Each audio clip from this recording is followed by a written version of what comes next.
Sidang lanjutan gugatan Wan Prestasi mobil SMK digelar di Pengadilan Negeri Solo. Alfa Lukmana sebagai penggugat menghadirkan mobil SMK ke PN Solo. Dalam perkara itu, Alfa saudara menggugat Presiden ke-7 RI Joko Widodo sebagai tergugat 1, Wakil Presiden ke-13 RI Ma'ruf Amin sebagai tergugat 2, dan pabrik SMK PT Solo Manufaktur Kreasi sebagai tergugat 3. Dalam gugatannya, kuasa hukum Alfa menemukan tidak ada aktivitas produksi di pabrik mobil SMK.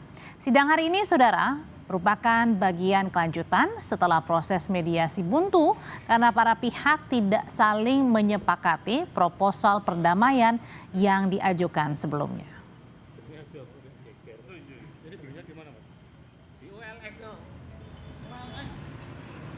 Karena kita capek, hari kita malah ketemu.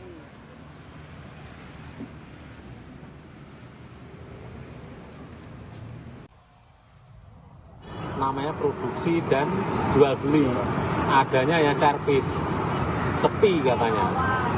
Nah, dengan menghadirkannya ada 2 kesimpulan yang bisa kita petik. 1, memang tidak dipasarkan secara umum, terbukti hampir lebih dari 1 bulan 2 bulan baru dapat, itu pun juga sulit dari Jakarta, bukan di Solo.